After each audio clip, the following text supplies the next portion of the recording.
그래도 저희 그 야외에 이렇게 같이 나와서 성도님들과 같이 예배를 드리니까 즐거우시죠?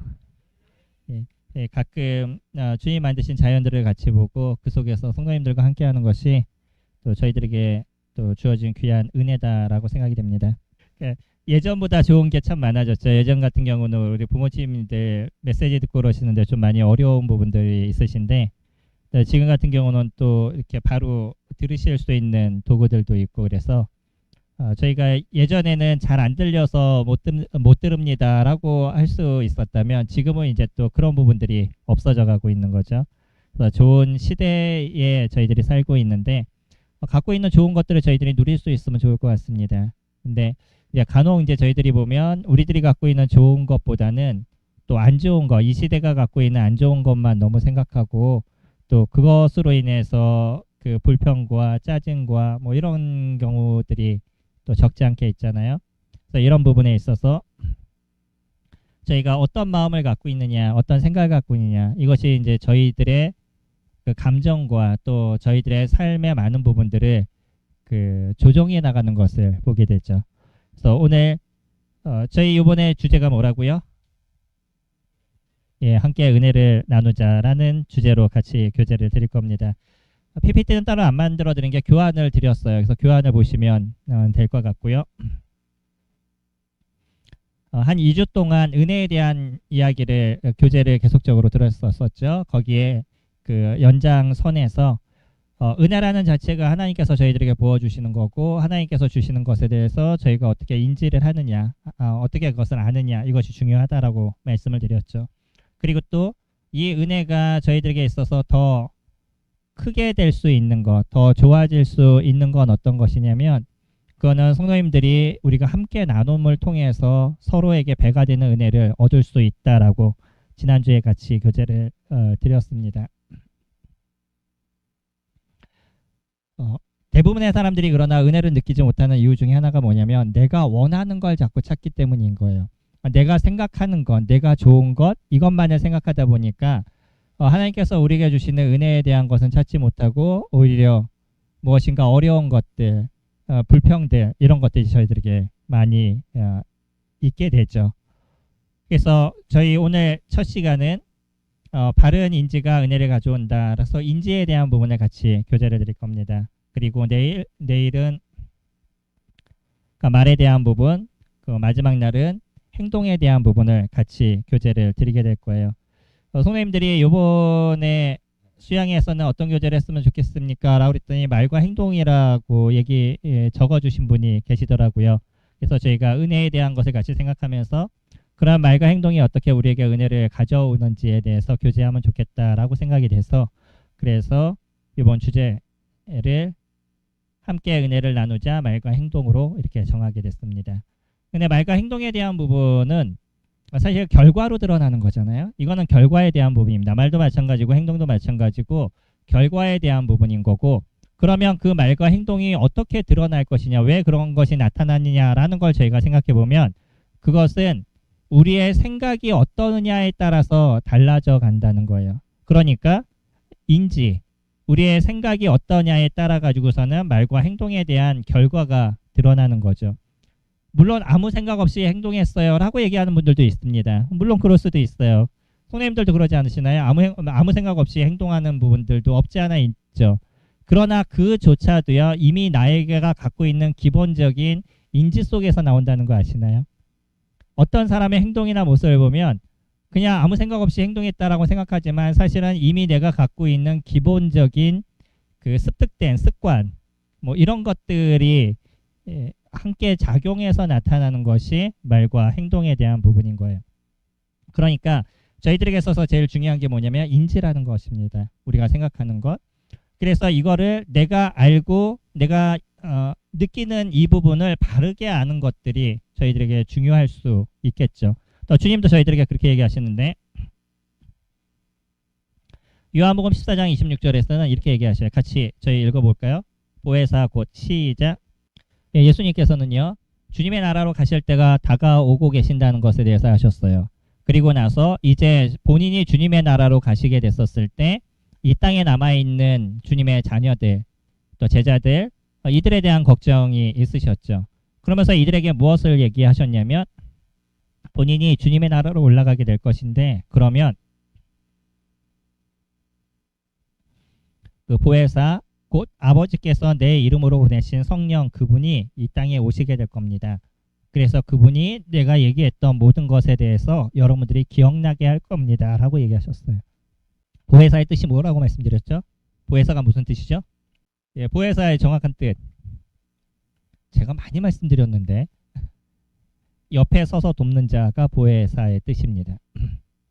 그래서 보통 이제 보혜사라고 얘기하면 기독교에서 얘기할 때는 성령이라고 생각하셔요. 근데 사실 성령님이 보혜사라고 성령님은 보혜사지만 보혜사가 성령은 아닌 거예요. 왜냐하면 보혜사라는 뜻은 옆에 서서 돕는 자이기 때문에 또 다른 보혜사를 보내주시겠다라고 얘기하시는 거거든요. 그러면 그 전에 보혜사는 누구셨던 거예요? 예수 그리스도, 그분이 보혜사셨던 거죠. 그래서 예수 그리스도 그분께서 얘기하실 때 또 다른 보혜사를 너희에게 보내리니 라고 얘기하셔요. 그러니까 이 땅에 있는 동안에는 예수님께서 그들을 돕고 그들과 함께하는 시간들을 가졌던 거죠. 그래서 예수님이 주님의 나라로 가시게 되면 누가 오실 거냐면 또 다른 보혜사, 누구? 내 이름으로 보내실 성령, 그분이 이 땅에 오실 거다라고 얘기하셔요. 그러면 그분이 이 땅에 오셔서 하시는 역할들이 여러 가지가 있으신데 그 중에 중요한 하나, 그것이 무엇이냐면 예수님이 제자들에게 가르쳤던 모든 것이 기억나게 하시겠다라고 얘기해요.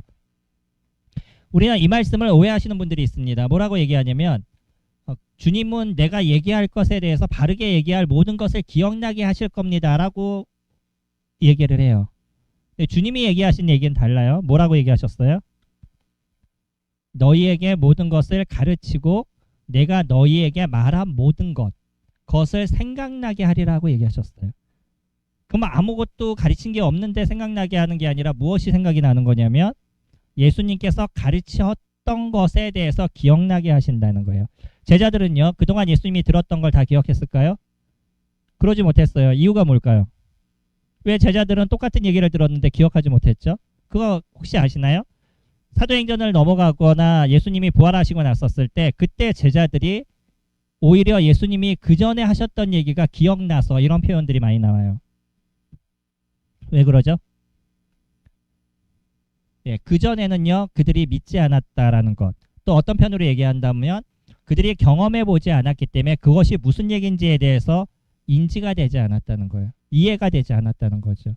성령님을 보내신다? 이것도 무슨 얘기인지 정확하게 인지가 되지 않았었어요. 근데 성령님이 그들 안에 함께 하시게 됐었을 때 그때야 비로소 주님께서 얘기하신 성령님이 이분이신 거구나 라는 것에 대해서 그들이 인지가 되는 것이고, 그리고 주님이 주님의 나라로 가시겠다, 부활하시겠다라고 얘기하는 얘기, 내가 3일 만에 다시 부활하겠다라고 하는 얘기에 대해서 그들은요 계속적으로 들었어요. 근데 그 얘기에 대해서 정확한 이해가 되지 않았어요. 하다못해 주님 누구까지 비유로 들어서 얘기했냐면 요나까지 비유로 들어서 요나가 물고기 뱃속에서 사흘 밤낮을 있었던 것처럼 인자도 그렇게 되리라 라고 얘기했죠. 무덤에서 4일 밤낮을 있을 거라고 얘기하셨잖아요. 그게 무슨 얘기인지 정확하게 이해가 되지 않았어요. 근데 예수님께서 부활하시고 났었을 때 그것이 정확하게 이해가 됐던 거죠. 예수님의 부활로 인해서 그 전에 하셨던 모든 이야기들이 이제 기억이 나는 거예요. 이해가 되는 거예요. 그걸 누가 도우셨냐면 성령 하나님께서 도우신 거죠. 이렇게 됐었을 때 제자들이 살아가는 삶의 방향이 달라졌던 거죠. 왜 그리스도인들이요? 주님을 믿기 전에도 복음을 그렇게 많이 들어요. 그러시지 않으셨어요? 주님 믿기 전에 복음 많이 들으셨죠? 근데 전혀 모르겠죠. 그러다가 주님을 딱 믿는 순간에 라고 예전에 얘기 들었던 모든 것이 이해가 돼요. 저희 자매도 그런 얘기를 하는데 성경이 이해가 되기 시작했어요. 이게 이제 주님을 믿었다는 하나의 증거의 모습이었었어요. 그 전까지도 어릴 때부터 교회를 다녔어요. 모임은 아니지만 어릴 때부터 교회를 다녀서 복음을 계속 이렇게 듣고 성령을 보고 그랬었는데 이게 무슨 뜻인지 잘 알지 못하다가 모임으로 와서 어떤 형제님과 교제를 통해서 거듭남의 역사가 딱 이루어지고 나니까 그때 비로소 성경을 읽을 때 이게 무슨 내용인지 이해가 되기 시작했다는 거예요. 왜냐하면 성경의 주제가 무엇이죠? 성경의 주제. 예수 그리스도십니다. 그렇죠? 예수 그리스도가 성경의 주제예요. 근데 성경의 주제가 예수 그리스도라는 걸 잘 몰랐다. 거듭나고 나니까 내용을 살펴봤을 때 이게 주님을 얘기하시는 거구나, 주님의 이야기구나 라는 것들이 이해가 되시는 거예요. 그러니까 성경의 모든 것을 알 수 있는 건 아니지만 기본적인 맥에 대한 것을 어느 정도 이해가 되기 시작한 거예요. 이것이 주님을 믿었을 때 또 나타나는 하나의 증거에 대한 모습인 거죠. 이게 성령님께서 우리 안에 계시면서 그분의 역할과 그분의 일들과 내가 읽었던 거, 알았던 거, 보았던 것, 이것을 깨닫게 하시고 알게 하시는 역할을 하시는 것이 성령 하나님께서 우리들 안에서 이루어 주시는 그러한 일들인 거죠. 그러면 인지라는 게 무엇이냐면 이해가 되지 않았던 게 바로 이해가 되는 거예요. 똑같은 얘기를 들어요. 네, 그냥 우리가 보통 얘기할 때 무슨 말인지 모르겠어 이렇게 얘기하지만 이걸 조금 더 고차원적으로 얘기하면 뭐라고 얘기하냐면 인지가 되지 않아 뭐 이렇게 얘기하잖아요. 이해가 되지 않는다는 거죠. 인지라는 단어를 그 사전에서 찾아보면 이렇게 얘기합니다. 어떠한 사실을 분명하게 인식하여 아는 것이라고 얘기를 해요. 그러니까 들은 것이 아니에요. 무엇이냐면 그것을 인식하여 아는 것, 이것을 인지라고 얘기를 해요. 그래서 객관적 실체의 의식으로부터의 반영이 된다라고 얘기를 합니다. 그러니까 인지라는 자체가 들어서 이루어지는 것이 아니라 그것이 이해가 되어져 가는 거죠. 그것을 인지라고 얘기를 해요. 그러니까 내가 그것이 정확하게 이해가 됐었을 땐 깨닫게 되는 거잖아요. 알게 되는 거죠. 그러면 그 아는 것으로 인해서 파생되는 일들이 나타나게 되는 거예요. 그러니까 우리가 정확한 인지가 되지 않았었을 때 행동으로 나타나지 않는다는 거죠. 그리고 또 우리들 안에서 내가 어떻게 인지하고 있는지에 따라 가지고 보이는 것이 다르기 시작하는 거예요. 제가 멋있어 보이시죠? 인지가 안 되시죠? 이런 것들. 그렇게 느끼지 않으실 때 제가 아무리 얘기해도 호응이 되지 않는 거예요. 그러니까 내가 어떻게 인식하고 인지하고 있느냐에 따라 가지고 그것이 이해가 되기도 하고 이해가 되지 않기도 한다는 거예요. 그래서 이것을 이제 보통 뭐라고 얘기하냐면 우리들의 이제 생각에 대한 부분입니다. 우리는 사람들은 생각을 많이 해요. 책 중에 그런 책이 있어요. 생각한다는 착각, 생각한다라고 생각하는 착각인가 그런 제목이 있어요. 뭐냐면 사람들이 나는 계속 생각하고 있어라고 착각한다는 거예요. 이게 일반 책이거든요. 그러니까 그분은 얘기하는 게 그런 얘기인 거죠. 나는 생각한다라고 생각하지만 사실은 정확한 생각을 하지 않고 살아간다는 거예요. 생각이라는 거는 내가 무엇을 기억해서 그것만 알고 그것에 대해서 똑같이 생각이라는 단어를 쓰네요. 생각하고 그냥 이렇게 느끼는 것, 이런 것들이 생각이 아니라 옳은 것을 찾아가고 바른 것을 인지해 나가는 것들, 사실 이런 것들이 생각인 거잖아요. 그러니까 저희가 성경을 읽게 됐었을 때 성경을 읽은 것이 우리를 변화시키나요? 저 옛날에 그랬었어요. 요즘도 그런 분들 많이 계실 건데 특히 구원받은 지 얼마 안 되시면 이제 그럴 때가 많아요. 아침에 성경을 읽으면 오늘 하루는 잘 될 것 같아요. 근데 오늘 성경을 읽지 않으면 하루가 왠지 좀 불안해요. 이거는 성경이 뭐예요? 우리에게 부적이 되고 있는 거예요. 그러니까 내 심리예요. 심리. 내 심리로 성경을 읽으면 무엇인가 이루어질 것 같고 하나님께서 잘 도와주실 것 같고 성경을 읽지 않으면 하나님께서 그렇게 안 해주실 것 같은 나름대로 내 마음속에 갖고 있는 하나의 미신과 같은 부분들인 거죠.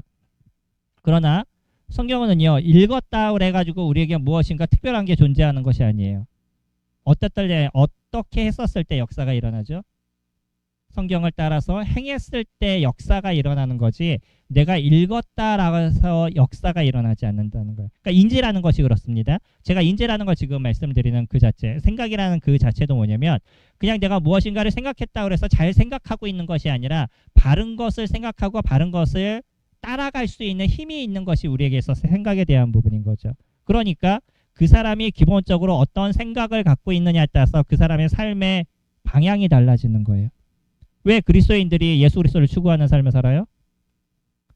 당연히 우리들의 생각 속에 누가 중심이냐면 예수 그리스도 그분이 중심이기 때문에 우리들의 삶의 방향이 그렇게 맞춰지는 거예요. 근데 그리스도인들 중에서도 주님을 믿는다고 그러지만 사실은 삶의 방향이 예수 그리스도와 안 맞춰져 있는 사람들도 많잖아요. 왜 그래요? 그 내면에 예수 그리스도가 진짜 그에게서 중요한 분이 아니시기 때문에. 그러니까 예수님을 안 쫓아가겠죠.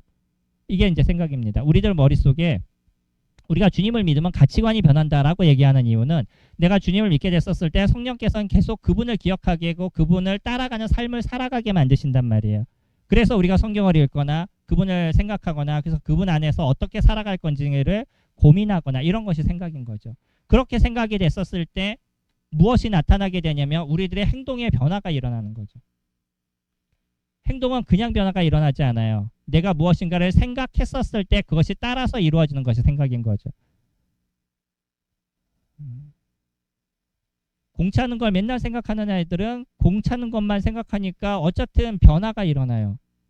공에 대한 생각을 계속 이제 축구에 대한 생각을 하니까 어떻게 잘 찰 것인가? 옛날에 박지성이 그랬다 그랬죠. 그 포르투갈 전 기억나시나요? 골 넣었던 거 가슴을 이렇게 딱 받아가지고 한번 딱 쳐서 옆으로 이렇게 돌려서 왼발로 차서 골 넣었잖아요. 이게 박지성이 초등학교 때부터 고민하면서 글을 적어놓은 거래요. 그냥 나온 게 아닙니다. 이걸 초등학교 때부터 그림으로 그려놓고 나중에 나는 이런 식으로 공을 찰 거야 라는 걸 계속적으로 적어놓은 많은 것들이 있어요. 그거를 실질적으로 훈련을 했던 거예요. 그러니까 공이 날라오니까 자기가 인식하기 이전에 이미 머릿속에 생각하고 있었던 것들이 작동이 되는 거죠. 그래서 그렇게 행동했던 게 골로 연결이 됐던 거예요. 그냥 해서 되는 뭐 천재들도 있겠지만 그러나 기본적으로 이런 사람들의 모습은 고민하고 훈련하고 이게 몸에 습득이 되니까 그와 같은 행동이 드러나게 되는 거죠. 이게 내가 어떤 생각을 갖고 있느냐에 따라서 행동의 모습이 변하게 되어져 있다는 거예요. 그러니까 성도님들이 내가 하고 있는 행동을 보게 되면 무엇을 또 알 수 있느냐면 내가 어떠한 생각을 갖고 살아가는지를 알 수 있는 거예요. 나의 어떤 행동을 보게 되면. 근데 이런 행동이 반복이 되면 무엇이 되는 거냐면 습관이 되는 거죠. 매일 아침에 6시에 일어나야 돼 생각하는 사람은 계속 6시에 일어나다 보니까 나중엔 생각을 하지 않아도 6시면 일어나죠. 이게 습관이 되어져 가는 거예요. 그리고 저녁에 12시쯤에 맨날 밥을 먹던 사람들은 이게 습관이 돼서 12시만 되면 배가 고프죠. 뭐 자꾸 이제 그 시간에 되면 뭔가 좀 출출한데 이런 생각을 하다 보니까 몸이 이제 그렇게 반응을 하는 거잖아요. 그리고 나중에요. 이 습관이 무엇이 되냐면 성격이 된다라고 얘기를 해요. 그리고 그 성격은 나중에 무엇으로 변하냐면 그 사람의 운명을 좌우한다라고 얘기합니다.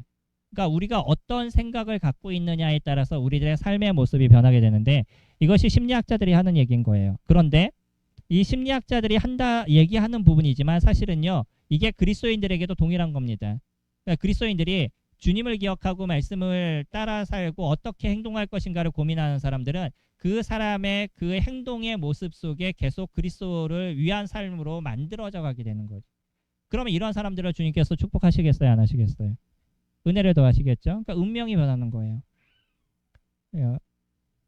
자기가 더 하나님보다 내가 더 낫다라고 생각하고 자기가 원하는 인생을 살아가는 사람들과 주님께서 도우시는 사람들 누가 나중에 결말은 다르겠어요. 예, 주님을 기억하시는 분들에게 분명하게 결말에 대한 부분이 다를 겁니다. 물론 세상에서 보는 것들은 틀릴 수도 있어요. 우리들도 이제 계속적으로 어려웠던 그 한 해를 보냈었잖아요. 지금 이제 대통령 선거가 다시 이렇게 바뀌고 일어나서 뭐 정권이 바뀌고 이런 모습도 저희들이 보는데 여기에서 우리가 느낄 수 있는 하나는 진짜 백성을 위하느냐 위하지 않느냐는 시간이 지나면 저희들도 느끼게 된다는 거예요. 그리고 자기를 위해서 자기가 무엇인가 할 수 있다라고 생각했지만 결국 거기서 한계를 드러내는 것도 우리는 짧은 기간에서 지금 살펴보고 있는 거죠. 주님 안에서도 동일한 겁니다. 주님 안에서의 모습에서도 우리 이거는 어쩌면은 3년이라는 짧은 기간에 드러난 모습이겠지만 그러나 그리스도인의 삶의 모습은 조금 더 길게 나타날 수도 있을 거예요. 근데 분명한 건 뭐냐면 그의 생각이 그리스도를 붙잡는 시간들이 되게 되고 그의 생각이 주님 앞에 놓여지게 있었을 때 하나님께서 그 사람을 도우시는 삶의 모습을 저희들이 보게 되고요. 그러지 않아도 이 사람의 삶의 태도의 변화들이 일어나요. 그리스도인들은요. 그리스도인들이요. 내가 주님을 위해서 살아갑니다 라고 얘기하면서 맨날 집에서 디비저 있고 맨날 TV 안에 앉아있고 맨날 딴짓하고 이런 사람들이 그리스도 안에 있다라고 주님을 위해서 살아간다라고 얘기하는 사람들의 모습일까요? 그러지 않잖아요. 주님을 위해서 살아간 사람들의 모습은요. 대부분 성실해요. 그러지 않으시겠어요? 주님을 위해서 살아갈 때의 모습이 있어요. 그거는 뭐 남들처럼 여행도 다니고 뭐 하고 뭐 그런지는 모르겠지만 기본적으로 그가 갖고 있는 삶의 모습이 성실한 삶을 살아가요. 그리고 해야 될 것과 하지 말아야 될 것을 구분하는 삶을 살아가요. 그러니까 그 사람이 다른 사람과 시간이 지나면 차이가 나타나겠죠. 능력이 좋은 사람은요, 처음에 능력이 확 드러나요. 그 사람들은 능력이 좋은 사람한테 눈이 돌아가게 되는데, 그리고 그 사람은 자꾸 뭐죠? 저 사람은 이런 능력이 있어 라고 저런 애가 들어와서 우리 부서가 지금 잘 되고 있어 라고 얘기하는데, 그게 1년이 지나고 2년이 지나고 5년이 지나면 어떻게 바뀌는지 아셔요? 능력이 많은 사람들한테 눈이 가는 게 아니라 끝까지 자기 일을 성실하게 하는 사람들에게 눈이 돌아간다. 다른 사람들이 그게 보이기 시작하는 거예요. 자기 일을 끝까지 잘 해나가요. 그리고 거기에서 어려움이 없이 만들어 나가요. 오너의 입장에서도요, 특별한 사람들을 원하지 않고 어떤 사람들을 원하냐면 그 일을 잘 해나가고 성실하게 해나가는 사람들, 이런 사람들에게 오너는 마음을 갖게 되거든요. 왜냐하면 그러지 않겠어요? 어느 순간에 잘해. 근데 어느 순간에 보니까 안 하고 딴 데가 있어. 아무리 잘해도 이런 사람을 쓰겠어요? 조금 못해도 계속 자기 일을 충실하게 하는 사람들을 쓰겠어요? 이건 단순한 거예요. 근데 그리스도인들의 삶이 내가 그만큼의 능력을 갖고 있어서 그 일을 잘해 나가는 게 아니라 성실하기 때문에 잘하는 거로 보여지는 거예요. 시간이 지나면. 그러니까 삶의 모습이 달라져 가는 것을 저희들이 느끼게 되는 거죠. 그러니까 이런 사람들은 굳이 한 곳에서 오래 있지 못한다 할지라도 어디에 가든지 거기에서 그 능력이 드러나는 모습들이 되어져 가는 거예요. 성도님들도 우리 성도님들의 모습을 이렇게 보면 뭐 저희들이 뭐 특별하게 머리가 좋으시고 특별하게 뭐 능력을 특별하게 드러내시고 이런 분들이 저희들에게 없잖아요. 그럼에도 불구하고 있는 그 자리에서 다른 사람들 앞에 다른 모습을 들으시잖아요.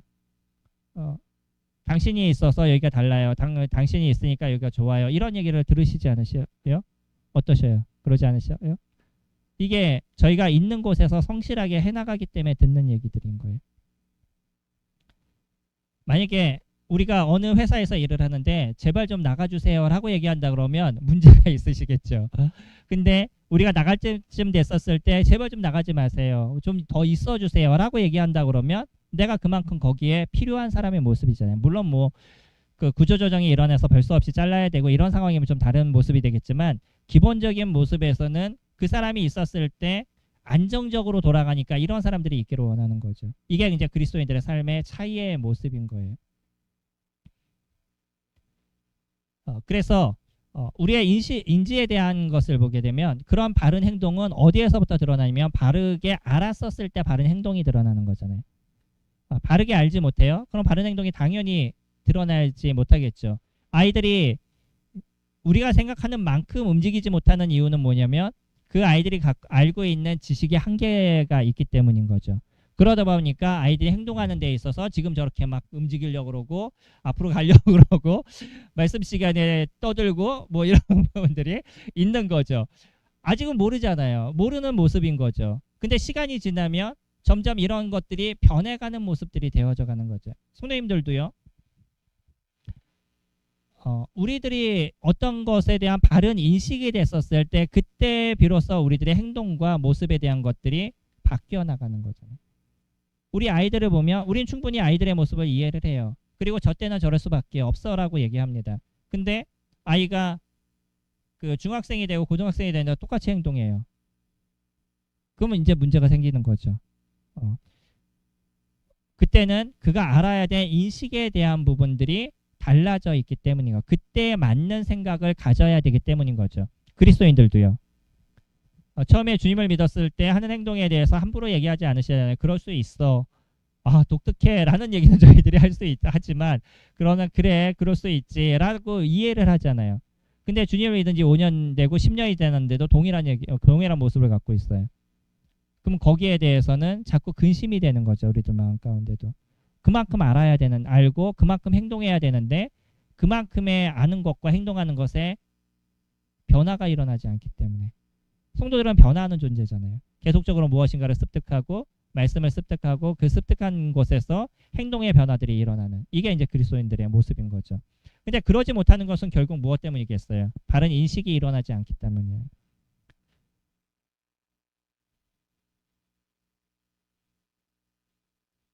그리고요, 이 인식에 대한 부분들이 여러 가지로 우리가 얘기할 수 있겠지만 우리가 바른 것을 알고 바른 것을 생각할 수 있으면 우리의 감정도 조절할 수 있어요. 그러지 않으셔요? 감정의 모습은 우리의 그 인지의 영향을 받아요. 그러니까 우리의 생각의 영향을 받는 거예요. 아, 감정은 그냥 일어나고 뭐 내가 일어나는 감정은 별 수 없어. 이렇게 일어나는 감정을 내가 어떻게 하겠어. 뭐 사람의 감정을 누가 뭐 어떻게 할 수 있는 것이 아니지. 별 수 없지. 이렇게 얘기하는 경우가 되게 많거든요. 특히 누가 그런 얘기해요? 불륜자들. 이런 사람들을 보면 내 감정도 나도 몰라요. 별 수 없어요. 뭐 안 해도 좋지만 저 사람이 좋은 걸 어떡하겠어요. 이런 말 같지도 않은 얘기를 한단 말이에요. 그 감정이 일어나는 거는 이거는 어쩔 수 없다는 거죠. 근데 사실은 그 감정이 어떻게 일어나냐면 내가 갖고 있는 인식을 따라 가지고 감정이 일어나는 거예요. 내가 갖고 있는 생각에 따라서 감정이 일어나는 거예요. 아이들이요. 어린아이가 아까 얘기했지만 어린아이가 어린아이의 행동을 하는 거 보면서 기분이 나쁘지 않으시잖아요. 아이의 모습이니까. 혹시 아이들이 어른들의 뺨을 때린다 그래도요. 그것 때문에 기분이 나빠하지 않으시잖아요. 특별하신 분들 아니면. 왜냐하면 아이 입장에선 그럴 수도 있다라고 우리는 이해를 하니까. 근데 얘가 그 초등학교 고학년이 됐는데 어른 얼굴에 손을 대요. 기분이 좋으셔요, 안 좋으셔요? 안 좋으시잖아요. 왜요? 그 나이 때는 그러지 말아야 된다는 인식이 우리 가운데 있기 때문인 거예요. 그러니까 모든 감정은 어디에서 일어나는 거냐면 우리의 생각 속에서 나타나는 거예요.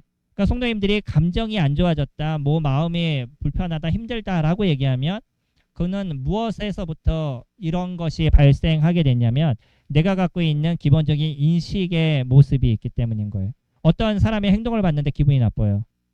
그거는 내 생각에는 사람은 이렇게 행동하면 안 돼라는 기본적인 전제가 나에게 있기 때문에 그런 모습을 봤었을 때 내가 기분이 나빠지는 거예요.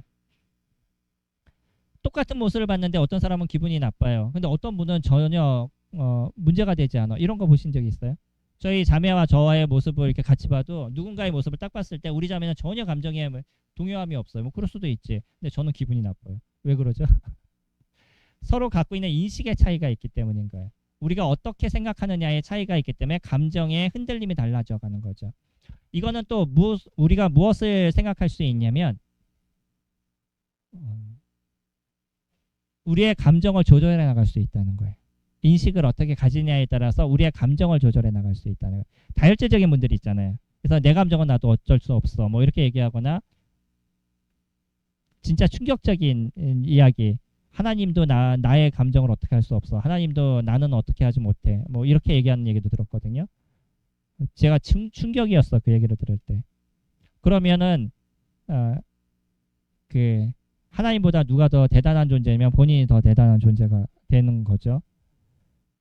그거 더 정확하게 얘기한다면 나가 기분 나쁜 거 난 이거는 절대 바꾸지 않을 거야 라는 생각을 갖고 있는 모습인 거죠.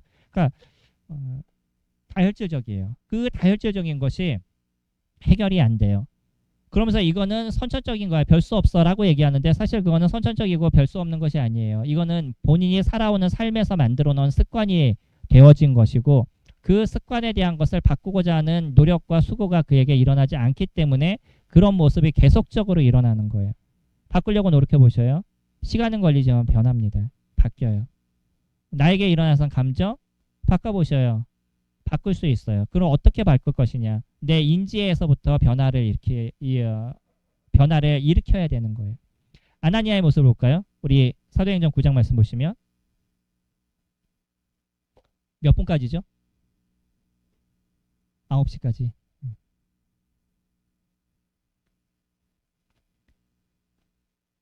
그러니까 저희가 사실 인지만 얘기를 해도 몇 시간을 제가 얘기해야 되겠어요. 사도행전 9장 말씀 보시면 사도행전 9장은 사울이 바울이 되는 진짜 바울이 되는 모습을 보여주죠. 바울이 거듭남의 모습을 갖는 그러한 다메섹 동에서 예수 그리스도를 만나는 모습을 가져가게 되는데 그가 예수님을 만나고 났었을 때 그 사람을 인도한 한 사람이 있었어요. 그 사람이 누구냐면 아나니아라는 사람인데 9장 11절에 보시면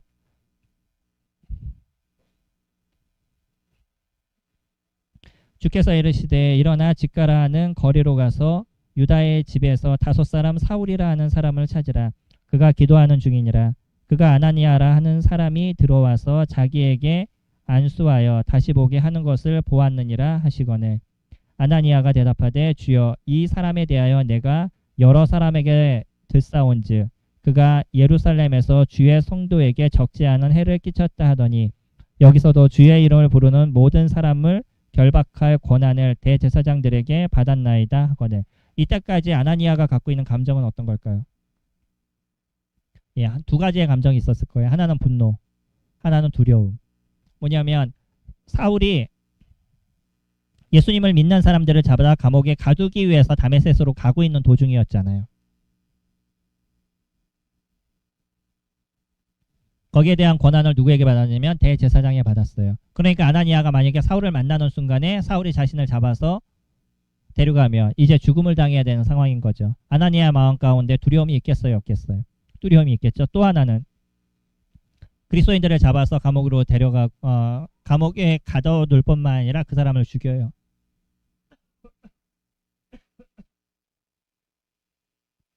사울의 마음에 어떤 마음이 있겠어요? 알 수 없는 분노도 있겠죠.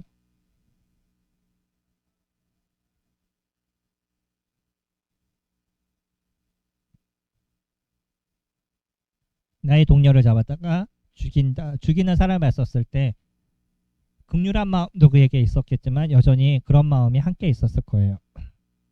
그래서 주님께서 환상 가운데 아나니아에게 얘기했었을 때 아나니아가 하나님한테 그러니까 예수님께 한 얘기가 그와 같은 얘기예요. 이 사람이 이런 사람입니다. 사실 뭐 예수님이 몰라서 얘기했겠어요? 그러니까 아나니아의 마음 가운데 이와 같은 얘기를 한다는 거는 하기 싫다는 거죠. 사실 마음 가운데 이렇습니다. 이럴 수 없는 사람입니다. 라고 다시 한번 얘기하는 거예요. 그때 주님께서 얘기하신 것이 15절에 주께서 이르시되 가라 이 사람은 내 이름을 이방인과 임금들과 이스라엘 자손에게 전하기 위하여 택한 나의 그릇이라. 그가 내 이름을 위하여 얼마나 고난을 받아야 할 것인지 내가 그에게 보이리라 하시니. 바울을요,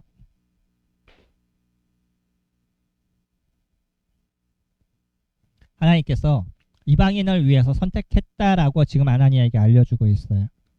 똑같은 상황이에요. 기껏해야 몇 분 되지 않아요? 이런 상황인데 그전에는 두려움이 있고 분노가 있었어요.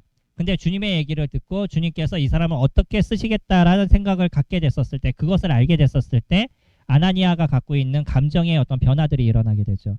여전히 이것이 완전히 해소되지는 않았을 거예요.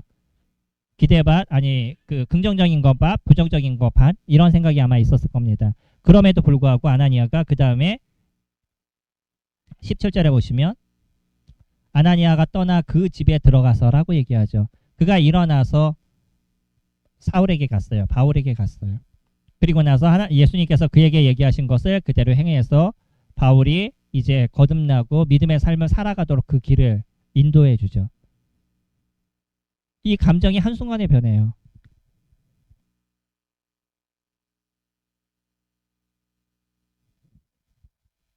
예, 이렇게 변할 수 있었던 그 이유가 무엇이었냐면 그거는 그가 갖고 있는 생각의 변화가 일어났기 때문이에요. 그러니까 감정의 변화도 일어나는 거죠.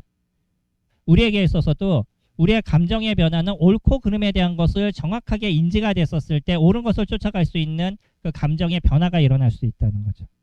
이게 인지예요. 우리에게 이런 것들이 그렇게 큰 부분이 아닌 것 같지만 우리들의 인생을 사는 데 있어서 엄청난 문제를 일으킵니다. 그래서 우리 안에 일어나는 감정을 어떻게 우리가 잘 조절해 나가느냐. 이거는 내가 참아야지. 그래서 소위 이제 우리나라 얘기가 있잖아요. 한자어도 그러죠. 참을 자 3번이면 살인을 면한다라고 얘기하잖아요. 우리가 화가 났었을 때 참자 3초만 참자 뭐 이런 얘기도 많이 하고요. 그냥 잠깐만 참으면 감정이 좀 누그러진다는 거죠. 그러니까 그 순간도 잠깐 참는 순간에도 사람이 바른 생각을 한다는 거예요. 그러니까 어떤 사람을 죽이고 싶은 마음이 딱 생겼었는데 한 3초만 참아보면 무슨 생각이 드냐면 내가 저 사람을 죽였었을 때 나도 감옥에 가게 되고 그러면 내 인생도 문제가 생기고 뭐 이런 여러 가지 생각이 드니까 순간적으로 참을 수 있는 힘이 생긴다는 거죠. 그냥 가만히 있는다고 감정이 없어진 게 아니라 3번 참으면서 머릿속에 다른 생각, 그러니까 온전한 생각을 그 순간에 갖게 된다는 거예요. 그러니까 감정의 변화가 일어나게 되는 거죠. 그 형제님들의 영성은 어디서 알 수 있다 그랬죠? 예, 운전하실 때. 형제님들의 영성은 운전하실 때 알 수 있는데 운전하는 모습을 보면 아, 이분의 영성이 어떤 건지를 알 수 있어요. 그리고 또 하나 있어요. 뭐죠? 공차할 때.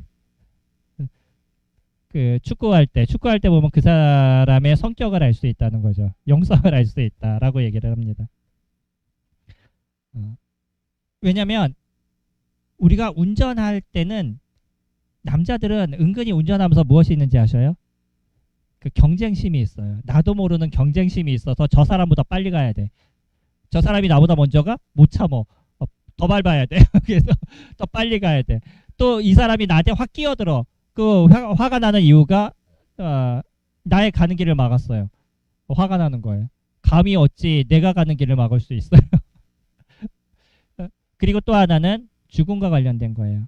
죽을 수 있다는 생각. 그것이 화가 나는 거죠. 감정의 이 조절이 잘 되지 않는 게 운전할 때 나타나는 모습이거든요.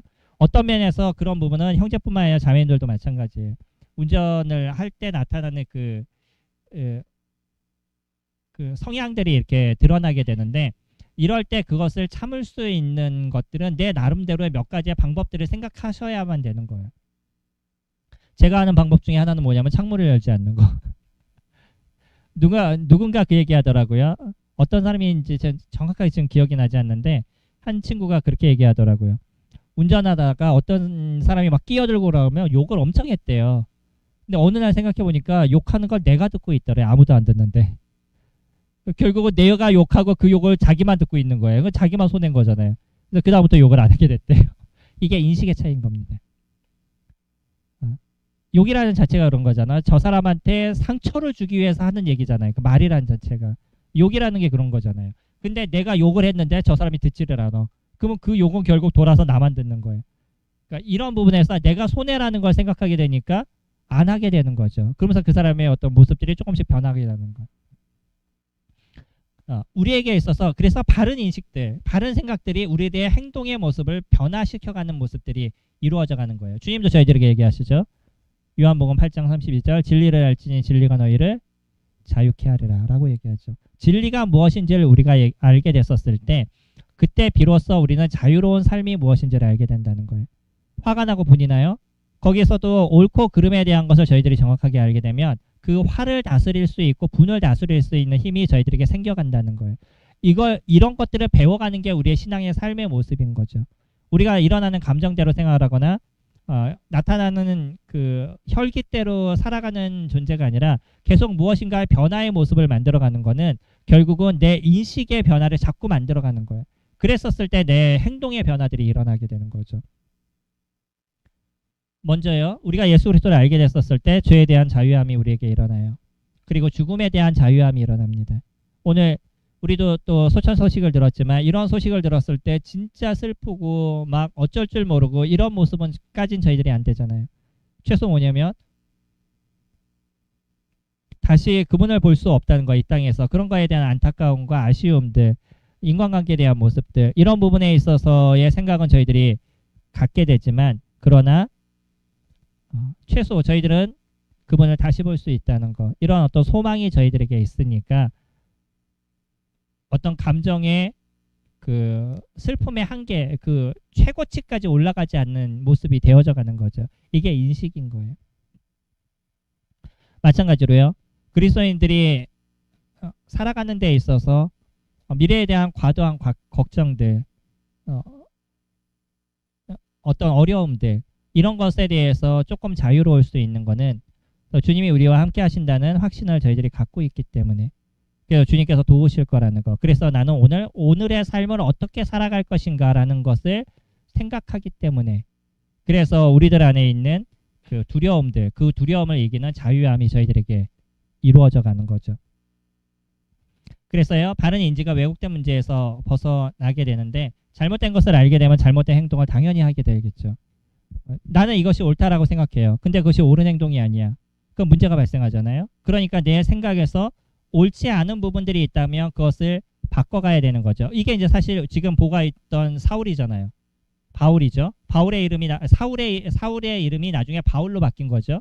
주님을 믿기 전에 그 사람의 이름이 사울이었다면 주님을 믿고 나서 그 사람의 이름을 바울로 바꿨어요. 그러면 사울과 바울의 차이, 그 차이가 뭐였어요? 사울일 때는 예수 그리스도를 믿는 사람들을 잡아다가 감옥에 가두던 사람. 바울이 됐을 때는 예수님을 모르는 사람들에게 복음을 전한 사람, 오히려 자신이 그리스도인으로 변한 모습이 됐던 거죠. 온전한 것을 아니까 온전한 삶의 모습으로 변한 거예요. 주님을 믿기 전에는 사람을 죽이는 게 그런 게 당연한 거예요. 유대인의 입장에서는 예수님을 믿는다는 것은 그 사람이 지금 우상숭배에 빠져 있는 거기 때문에 이 사람은 돌을 던져서 죽이는 게 맞는 거야 라고 생각해서 바울이요 스데반이 돌에 맞아 죽을 때 그것을 마땅히 여겼다라고 얘기해요. 지금 이제 보는 구절이 그런 거예요. 사도행전 8장 그 58절에서 그의 죽음을 마땅히 여겼다라고 얘기를 해요. 그리고 사람들이 사울의 8장 1절에서 얘기하는 거고 7장 58절에서는 사람들이 그 사람의 옷을 사울이라는 사람의 발 앞에 두었더라라고 얘기하죠. 그 사람에게 그거를 줬다는 거죠, 옷을. 그러면 사울도 이것을 당연하게 여긴 거고 그리고 그것을 합당하다라고 생각했던 것. 이것이 사울의 모습이었는데 바른 예수 그리스도를 알게 됐었을 때 그의 인생의 전환이 정확하게 이루어지게 되는 거죠. 신념이라는 게 무서워요. 우리나라도 지금 변해야 되는 건 뭐냐면 각자 알고 각자 내가 믿는다라고 생각하고 내가 옳다라고 생각하는 그 신념의 싸움을 싸우고 있잖아요. 우리나라가 지금 절반으로 나눠져 있어요. 이번에 대선의 모습이 또 보시면 알잖아요. 몇 대 몇이었죠? 59대 41. 거의 반반이에요. 표 차이가 그렇게 났습니다. 59대 41로 났었는데 그러면 거의 반반인 상황인 거잖아요. 우리나라 사람들의 지금 그 비율인 거예요. 이러한 어떤 생각의 차이들이. 그냥 좀 달러. 내가 이것이 옳다라고 생각했는데 틀릴 수도 있어. 결과가 났었을 때 그럼 그것을 잘 만들어 가보자 라고 생각하면 문제가 되지 않아요. 근데 여전히 내가 옳다라고 생각하니까 여기에서 문제가 지금 커져갈 수 있는 거죠. 이 문제가 잘 해결이 되게 되면 나라가 조금 안정이 되는 모습이 되어져 갈 것이고요. 여전히 그런 문제에서 해결이 되지 않으면 지금의 어려움은 작년에 우리가 지금까지 반년 동안 느꼈던 어려움은 계속적으로 가게 되겠죠. 이게 이제 왜곡된 인지의 문제인 거예요. 그래서 이런 면에 있어서 소위 우리가 얘기하는 상식적인 모습이 되어야 된다는 거예요. 어떤 것을 보시게 될 때 누가 이렇게 얘기하더라, 뭐 어떡하더라 라고 얘기는 카더라. 그런 거에 대해서 저희가 생각하지 말고 우리가 보는 데 있어서 상식적인 것을 생각할 수 있는 부분들이 필요하죠. 그리고 그 상식적인 것을 바로 따라가게 되면 문제가 되지 않겠죠. 두 번째, 잘못된 인식에 대해서 저희 생각해 보면요. 잘못된 인지에 빠지는 여러 가지 이유들이 있어요. 사람들은 있는 그대로를 보는 걸 사실 잘 하는 것이 아니에요. 대부분의 사람들은 내가 본 게 정답이라고 생각해요. 어떠세요, 성도님들? 어떤 사건을 봤어요. 그 사건 봤었을 때 본 게 정답이라고 생각하지 않으셔요? 나는 내가 그게 정답이라고 생각해요. 근데 그게 정답이 아닐 수도 있다는 생각 해본 적이 있어요? 내가 봤는데. 어떠셔요? 성도님들이 여태까지 본 사건이 있으면 그 사건을 딱 봤어. 이거는 내가 봤으니까 정확해 라고 얘기하시죠. 근데 그러지 않을 수도 있어요. 왜 그런지 아셔요? 내가 이해하고 싶은 대로 이해하기 때문이에요. 똑같은 사건을. 왜 아까 얘기했잖아. 41대 49. 똑같은 걸 보는데 둘이 다르게 얘기하는 거예요. 똑같은 걸 보는데. 내가 받아들이고 싶고 내가 이해하고 싶은 대로 받아들이는 거예요. 그러니까 똑같은 걸 보지만 사람들의 인식은 전혀 다른 얘기들을 하고 있는 거죠. 그거는 지금 어떤 우리나라의 대선의 문제뿐만 아니라 실질적으로 우리가 살아가는 삶에서도 드러나고 있는 거예요. 똑같은 걸 봤는데 그 똑같은 걸 나중에 얘기를 하다 보면 두 사람이 얘기하는 게 전혀 달라요. 저는 이제 객관적으로 보죠. 객관적인 입장에서 듣는데 저도 그 자리에서 본 게 아니에요. 근데 얘기를 들어보면 이 사람의 얘기를 들으면 이 사람이 얘기하는 게 100% 맞아. 근데 반대에 있는 사람은 얘기하면 전혀 반대적인 얘기를 하는데 이 사람의 얘기가 또 맞아요. 그래서 성도님들 조심하셔야 되는 게 뭔지 아세요? 상담을 하게 될 때 어떤 사람이 무슨 얘기를 했다고 그것을 100% 맞아 라고 얘기하시면 안 될 수 있어요. 그 사람을 못 믿는다는 게 아니라 그 사람은 자신이 인식한 대로만 얘기를 하는 거예요.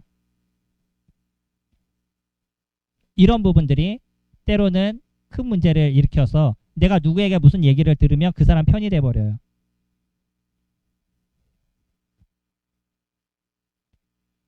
사람들은 어떤 사건이든지 자기가 유리한 쪽으로 해석을 하게 되어 있어요.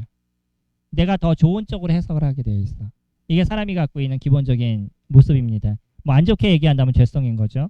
우리들 안에 일어나는 죄성은 나에게 편안하게 하도록 만들어 나가요.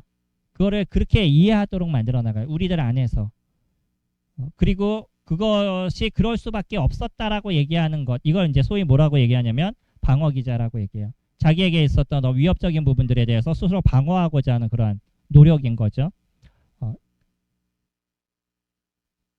그래서 이런 잘못된 인지에 빠지는 가장 큰 문제가 어떤 거냐면 그 첫 번째 모습은 배움의 문제예요. 여기 고양이 많아요. 고양이 키웁니다. 여기 많이 있어요. 오늘 못 보셨죠? 저도 못 봤는데 지금 보이는 것 같아요. 여기 많이 키우시더라고요. 집에 있는 고양이가 걱정되네요. 길거리에서 이제 아마 이 고양이도 드디어 이 주인이 나를 버렸나 보다. 어디 가서 오지를 않네. 그러고 있을 거예요.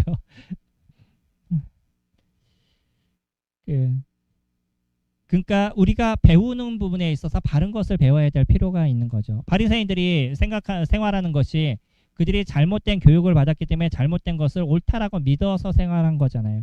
바리새인들이 다 잘못됐나요?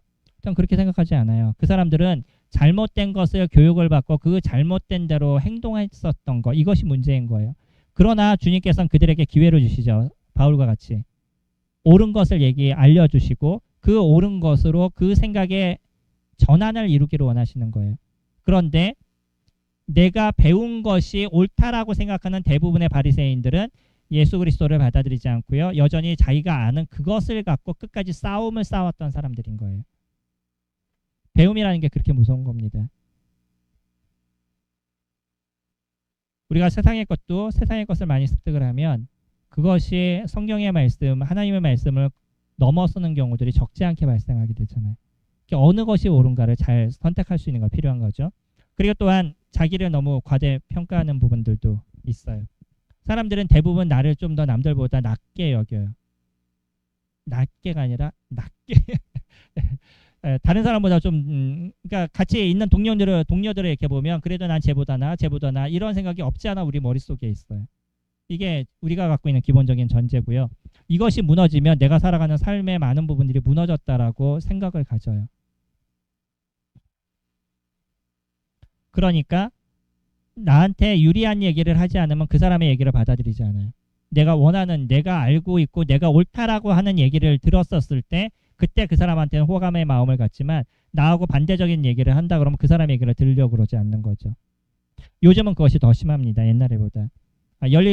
들을 귀가 열려있지 않다라고 보통 얘기하는 거잖아요. 일단 들어요. 듣고 나서 옳고 그름을 판단해서 어느 것이 옳은지 그른지를 갖다 받아들일 수 있고 버릴 수 있는 것들이 있어야 되는데 듣는 순간에 이미 모든 것을 다 판단해버린단 말이에요.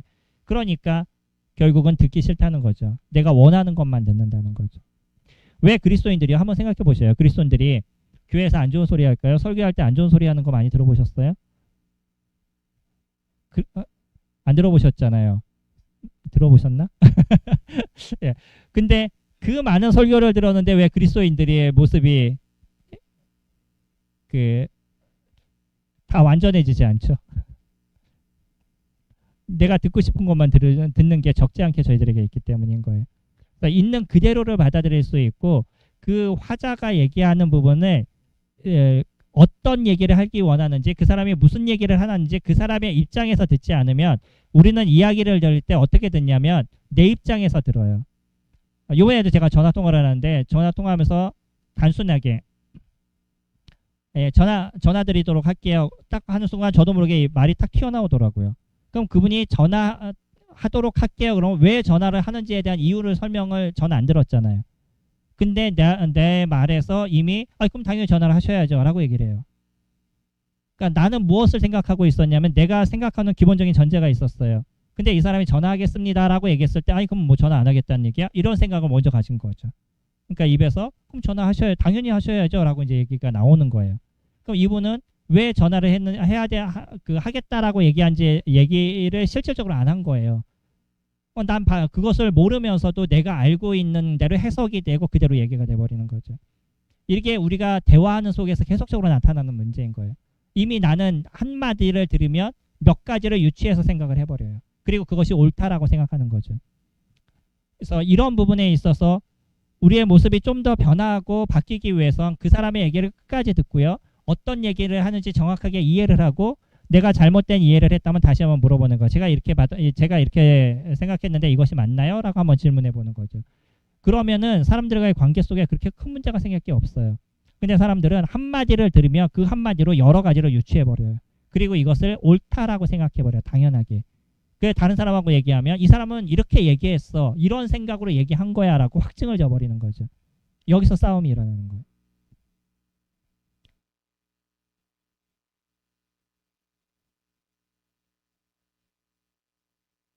그리고 또 하나 이제 말씀드렸던 해석의 문제. 어떻게 해석하느냐.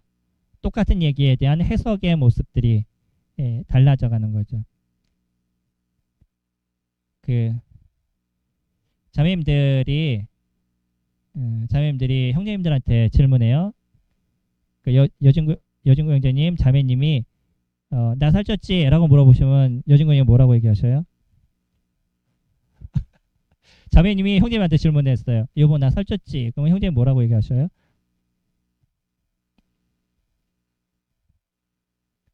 들어보신 적이 없어요? 신형제님, 자매님이 그렇게 물어보셔요. 여보 나 살쪘지? 그럼 뭐라고 대답하셔요? 안 찐 것 같은데요. 그 형제님들은 좀 정확하게 얘기하는 경우가 있어요. 그래 맞아 요즘 조금 찐 것 같아. 자매님들은 그 질문 왜 했겠어요? 자매님들이 질문할 의도가 무엇이겠어요?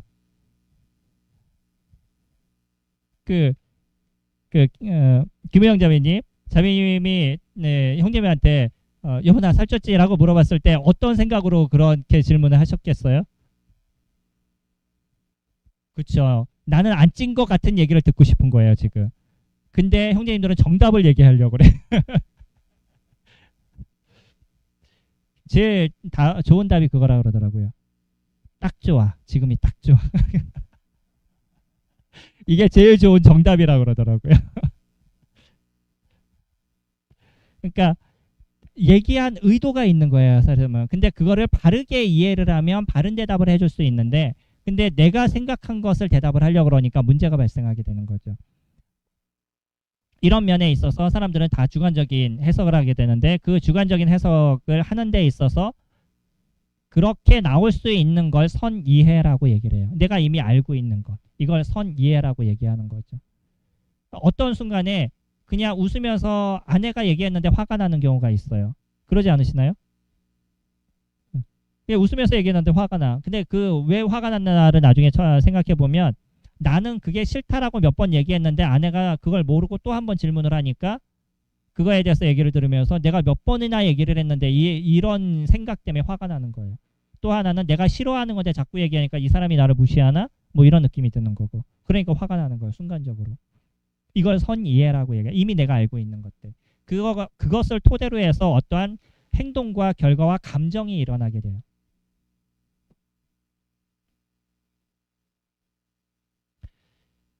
그래서 저희들에게 있어서 중요한 것, 그 해석을 하는 데 있어서 우리가 조금 더 그 기능적인 사람이다라고 얘기한다 그러면 해석을 할 때 가급적이면 긍정적인 해석을 하는 사람이에요. 부정적인 모습들도 긍정적으로 해석하는 사람들. 이런 사람들은 기능적인 부분들이 되고 다른 사람들의 이야기를 듣게 됐었을 때도 긍정적으로 대답해 줄 수 있는 부분들이 계속적으로 발생하게 되는데 부정적인 생각을 갖고 있는 사람들은 모든 것을 부정적으로 봐요. 그러다 보니까 계속 어려움의 문제가 나타날 수 있는 부분들이 있겠죠. 그럼 나타나는 결과는 뭐냐면 결국은 거기에 맞는 행동이 드러나게 되니까 이 행동으로 인해서 좋은 결과가 드러나는 경우가 별로 없어요. 잘못된 인지가 되면 거기에서 나타나는 행동도 잘못되게 되고 그 행동으로 어떤 분란이 일어나고 싸움이 일어나는 경우들이 적지 않게 나타나게 되죠. 많은 사람들 보면 그러지 않으셔요? 나의 어떤 그 모습에서 보면 아주 대판 싸웠는데 나중에 내용을 알고 보면 별거 아니야. 뒤돌았으면. 그때는 진짜 죽을 만한 문제고 큰 문제라고 생각했는데 뒤돌아서서 나중에 다 해결돼서 생각해보면 진짜 아무것도 아닌 내용이에요. 이런 것들이 적지 않게 있거든요. 그러니까 감정이 일어나면 감정이 얼마나 많이 우리를 속이는지 알 수 없어요. 행동은요, 거기에 대한 결과가 있습니다. 주님도 끊임없이 얘기하죠. 우리들의 행동에 대한 결과에 대해서 얘기하는데, 특히 스가랴 말씀을 보면 너의 했던 행동에 따라서 내가 거기에 대한 심판을 하겠다라고 얘기하시거든요. 이건 주님도 하시는 거예요. 그러지 않으셔도 우리가 일반적으로 하는 행동에 따라서 그거에 나타나는 어떤 문제들이 발생하게 되는데, 성도들도 연합하지 못하는 문제들을 보게 되면 결국은 뭐냐면 그건 자기 생각에 고집을 버리지 않기 때문인 거예요. 내가 생각하는 것이 옳고 딴 사람들도 다 내가 생각하는 대로 해줘야 된다라는 생각을 가지니까 이거는 타협이 되지 않는 거죠. 본인이 원하는 것만 하려고 그러니까 문제가 발생하겠어요, 안 되겠어요? 문제가 발생하게 되는 거예요. 내가 아무리 옳다 그래도 그 사람이 하는 얘기에 대해서 들어보고 그거를 바르게 해결할 수 있는 방향들을 찾아가지 않으니까 연합이 되지 않는 거죠. 우리가 왜 함께 은혜를 나누자라고 얘기하냐면 성도님들이 같이 하는 법들을 배우면 거기서 분란이 즐거움으로 변한다는 거예요. 이게 은혜 아니에요? 싸울 수 있는 문제가 싸우지 않게 되는 거예요. 이것이 우리에게서 은혜인 거고, 우리의 마음이 편하게 됐었을 때 우리가 살아가는 삶의 방향들이 달라져 가는 거죠. 가와만서성이 그런 거잖아요. 가정에서 어려워지면 밖에 나가서 일하는데 힘드신 거죠. 근데 가정이 평안하면 나가서 조금 어려움이 있어도 그것을 버틸 수 있는 힘이 있단 말이에요. 우리 안에 내면의 편안함이 있고, 또 집에 가면 그 토끼 같은 자식이 있고 여우 같은 아내가 있으니까 거기에 대한 위로를 얻는 거죠. 그러니까 밖에서 있는 어려움들을 해결할 수 있는 힘이 생기는데 안에서부터 힘들어요. 밖에 나가서 모든 게 다 어려운 거죠. 마찬가지로 성도들의 문제도요. 성도들이 연합이 잘 되고 마음 가운데 서로 그걸 이해해주고 그 이야기에 대해서 서로 화통한 교제가 만들어져 가면 문제가 되지 않는데, 그러지 않고 자기의 감정을 바꾸려고 그러지 않아요. 이런 데서 싸움이 일어나는 거예요. 실질적으로 옳고 그름에 대한 것보다 무엇을 안 바꾸려고 그러면 내가 일어나는 감정을 변화시키지 않으려고 그러는 거예요. 그러니까 싸움이 나타나고 어려움의 문제가 발생하게 되는 거죠. 나의 생각을 고집하면 협력이라는 건 이루어지지 않아요. 누군가는 고통을 당해야 돼요. 그것을 맞춰가야 되니까. 인간관계의 문제도 드러나고요. 이게 심해지면 사실은 이런 속에서 나타나는 게 정신증입니다. 요즘 많은 우울증이 있고 뭐 또 그 양극성 장애라고 얘기를 하죠. 옛날에 조울증이라고 얘기했던 이런 부분들이 발생하는 이유 중에 많은 부분들이 자기의 어떤 생각의 변화를 하지 않기 때문인 거예요.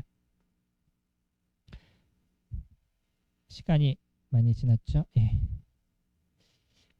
잘못된 몇 가지 인지에 대한 부분 중에 이건 성도님들 한번 고민해 보셔요. 이건 여러 가지가 있어요. 소위 얘기하는 그 인지의 왜곡에 대한 부분,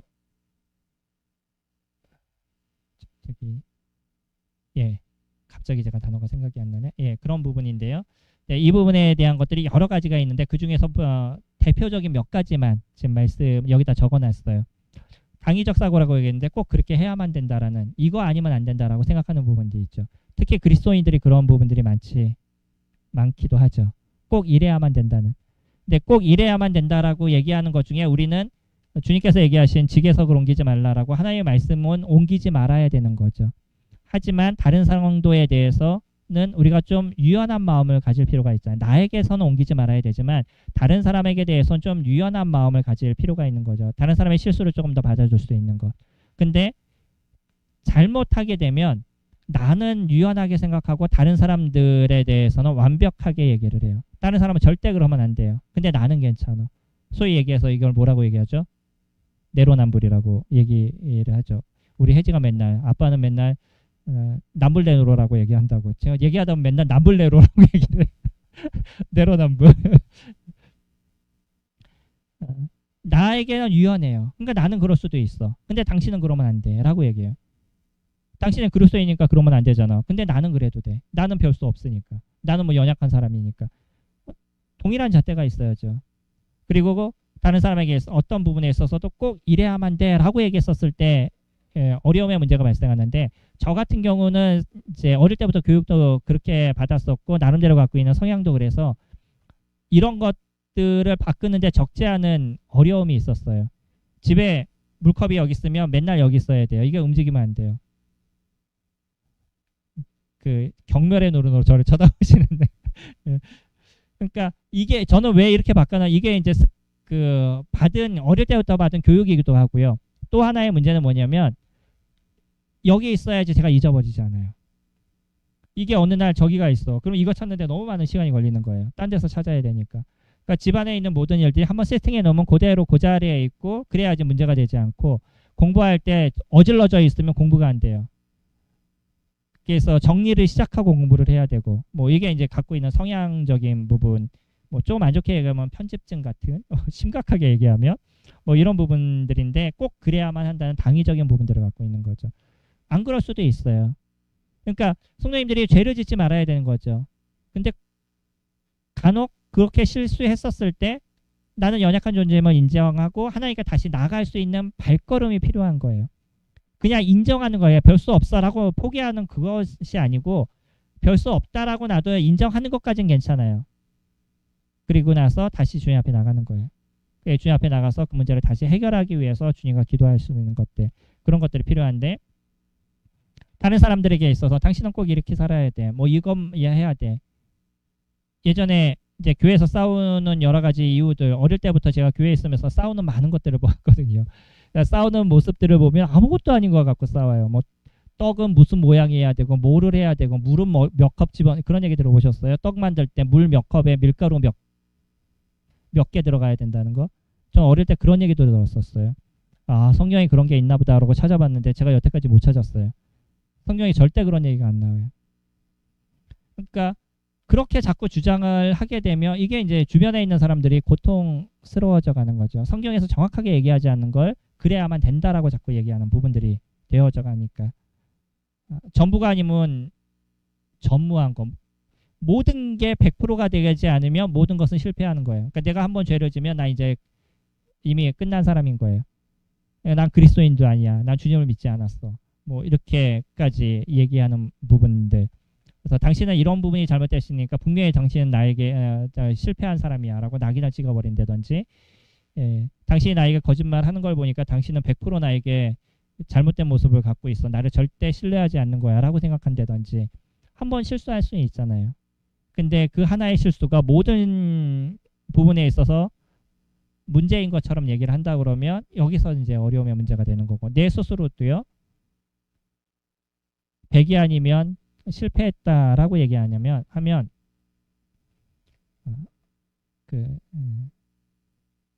아침에 그런 거죠. 아까 얘기했던 거죠. 오늘 성경을 읽지 않았기 때문에 오늘 하루는 망쳤어.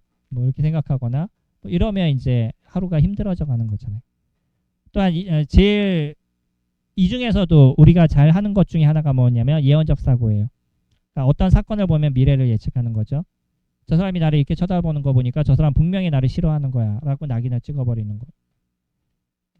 지나가면서 저 사람이 이렇게 얘기한 걸 보니까 분명히 저 사람 마음 가운데 나를 미워하는 마음이 있어 라고 얘기를 하거나 어떤 행동을 보게 되면 그 행동으로 그 사람의 모든 것을 다 판단해 버리는 거예요. 그러다 보니까 알게 모르게 성도님들이 얘기를 안 하는데 마음속에는 그런 생각을 가지고 있을 때가 저는 있었어요. 성도님들이라고 얘기하면 안 되죠. 저는 그럴 때가 있었어요. 어떤 행동을 딱 보면 그거를 갖고 이미 낙인을 찍어버리는 거예요. 제 마음 가운데 그 사람을 싫어하고 있는 거죠. 근데 예언적 사고의 문제가 뭔지 아셔요? 뭐냐면 내가 그렇게 생각하면 그대로 돼요. 이제 이런 거예요. 어떤 성님이 이렇게 봤는데 지나가다가 나를 째려봤어. 저 사람이 나를 싫어해 라고 생각이 되니까 그 다음부터 그 성도를 볼 때 내 마음이 어떻겠어요? 별로 안 좋죠. 그럼 그분을 볼 때 내 표정이 어떻겠어요? 안 좋죠. 그럼 상대방의 성도님은 아무 생각 없이 맨날 지나다녔는데 날 쳐다볼 때마다 저 사람이 인상 쓰고 있어. 그럼 그분의 모습은 또 어떻게 변하겠어요? 같이 인상을 쓰죠. 그리고 나중에 보니까 어떤 문제 때문에 싸웠어. 그리고 나니까 생각하는 거. 봐, 저 사람이 저런 게 맞았다고. 내가 생각하기에 딱 맞았다고. 이렇게 얘기를 해버리는 거예요. 결국은 그 단초를 누가 줬냐면 내가 주고 있었던 거죠. 근데 그게 그 사람이 그랬기 때문에 이런 문제가 생긴 것처럼 얘기하는 거예요. 의외로 이런 얘기가 많습니다. 그래서 어떤 일이든지요. 문제가 있다 그러면 직접적으로 얘기를 해보시고 그리고 얘기할 용기가 안 있으면 그렇게 생각하시면 안 돼요. 그런 이제 잘못된 생각들이 결국은 안 좋은 문제가 발생하게 되는 거예요. 어려운 문제는요. 어려운 문제일수록 좀 정확하게 빛 가운데 나가서 정확하게 이야기를 하고 그리고 해결하고 그 사람이 하는 얘기에 대해서는 그대로 인정해 줄 수 있는 게 그리스도인들이죠. 혹시 그 사람이 거짓말을 해도요. 그냥 받아들일 수 있는 게 그리스도인인 거예요. 어려울 수 있지만 그러나 그렇게 받아들이게 됐었을 때 그 문제를 누가 해결하실 거냐면 주님이 해결하실 겁니다. 우리는 주님을 믿는 존재들이잖아요. 그래서 우리가 하나님 앞에서 바르게 모습을 만들어 갔었을 때 은혜를 베푸시는 건 주님께서 저희들에게 이루어 주시는 거죠.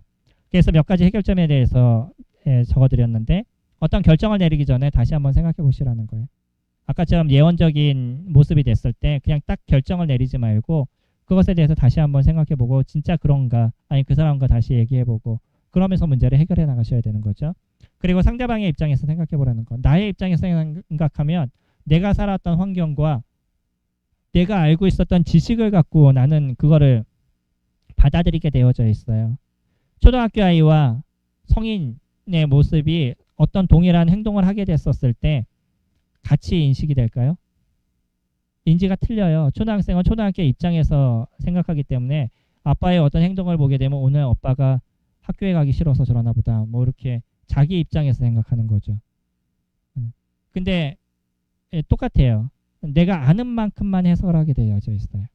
이런 면에서 상대방의 입장에서 저 사람이 살아왔던 삶들, 저 사람이 행동하고 있는 모습들, 알고 있는 부분들 그런 걸 생각하고 그분의 입장에서 저희가 생각해 보면 왜 저런 행동을 하고 저런 얘기를 하는지에 대해서 조금 이해할 수 있는 부분들이 있죠. 제가 예전에보다 성도님들을 이해할 수 있는 폭이 많이 넓어진 것 중에 하나는 그분의 삶에 대한 것을 알고 생각하기 때문이에요. 그래서 이러한 삶을 살아왔었기 때문에 이런 것들이 변하는데 시간이 걸린다는 것에 대해서 인지하게 되고 그러면 잘못된 행동을 하셔도 그것이 그럴 수밖에 없다는 것에 대해서 생각하게 되니까 상처나 감정의 어려움이나 이런 것들을 덜 받게 되는 거죠. 저 입장에서도. 그리고 또 하나는 뭐냐면 뭐 시간이 없어서 그리고 너무 감정에 치우치지 마시라는 거. 내가 일어난 감정을 체킹해 보세요. 왜 그 감정이 그렇게 일어났는지. 사람들은 감정을 체킹하지 않아요. 그래서 감정대로 먼저 행동을 하죠. 일어나는 감정도 분명히 따져보면 어떠한 생각 속에서 그런 일들이 생겨났는지가 분명히 드러나요. 그래서 그 감정을 체킹해 보시면 이 문제를 해결할 수 있는 방향도 찾아갈 수 있죠. 그리고 가장 중요한 것 하나님의 말씀이 그런지에 대해서 살펴봐야 되는 거죠.